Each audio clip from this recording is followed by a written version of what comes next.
오늘의 강의 시작합니다. 안녕하세요, 도노반입니다.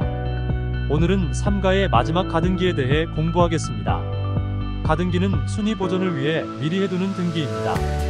가등기의 개념을 이해하고 그 활용 및 권리 분석에 대해 자세히 살펴보겠습니다. 기본 강의 시간에는 권리 등의 개념 이해 및 권리 분석에 대해 공부하고 응용은 실전 강의 편에서 다룰 예정입니다. 늘 강조하지만 이해가 되어야 응용이 가능합니다. 이해가 먼저입니다. 시작합니다. 가등기는 순위 보존을 위해 미리 해두는 등기입니다. 순위 보존을 위한 권리는 여럿 있지만 경매에서는 거의 대부분 소유권의 순위 보존을 위해 사용되므로 이를 중심으로 설명드리겠습니다. 사오정은 손오공과 주택 매매 계약을 하고 계약금을 지급하였습니다. 계약금과 중도금까지 넘어간 상태에서 손오공이 흑심을 품고 주택을 저팔계에게 금매로 처분하여 소유권을 넘기고 도주하였다면 어떻게 될까요? 사오정이 저팔계에게 자기가 먼저 계약을 했으니 소유권을 넘겨달라고 할 수 있을까요? 사오정과 손오공의 계약은 채권 계약으로 당사자 사이에서만 유효하므로 제3자인 저팔계에게는 주장할 수 없습니다. 반면 저팔계는 소유권이라는 물권을 취득하였으니 사오정을 포함한 누구에게도 권리를 주장할 수 있습니다. 이런 위험을 방지하고자 사오정은 가등기를 해두어 순위를 보존할 수 있습니다. 가등기를 해두었다가 후일 본등기를 하면 순위의 효력이 가등기부터 발효되어 가등기 이후의 권리가 모두 말소됩니다. 여러분이 매매 계약을 하면서 가등기를 하시는 경우는 거의 없습니다. 왜냐하면 비용이 발생하기 때문이죠. 현대는 신용사회이기도 하고요. 그럼 가등기는 어떤 경우에 이용할까요? 개발 예정지로 계약금 걸어 선점해두고 잔금은 뒤로 미루어 놓았지만 불안한 경우, 잔금까지 모두 치렀지만 등기는 나중에 하고자 할 경우, 예를 들면 지금 등기하면 비과세요건이 충족되지 않아 몇 개월 후에 등기로 절세에 유리한 경우, 다주택 문제 등으로 자신의 이름으로 등기가 어려운 경우, 이때 등기 명의자인 지인이 딴 맘 먹고 엉뚱한 행동을 하지 못하도록 자신을 가등기권자로 등기해 둡니다. 자식에게 부동산을 증여하지만 자식이 대출을 일으키지 못하게 자신을 가등기권자로 등기하는 경우 등 이처럼 여러 가지 이유로 가등기를 활용합니다. 또 다른 목적으로 소유권 이전 청구권 가등기를 활용하는 것이 담보 목적입니다. 손오공이 사오정에게 돈을 빌려주면서 담보를 요구합니다. 일반적으로는 담보 목적으로 손오공은 사오정의 주택의 근저당을 설정합니다.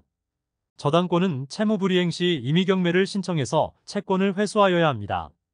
경매로 채권을 회수하기 위해서는 약 1년의 시간이 소요됩니다.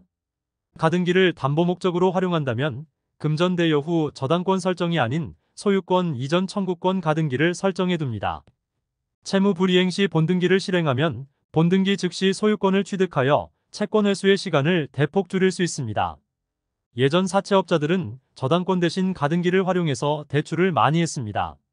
그리고 채무자가 만기 시 대출금을 상환하려 하면 전화를 받지 않는 등 대출금 상환을 피해서 채무불이행이 발생하도록 했다고 합니다.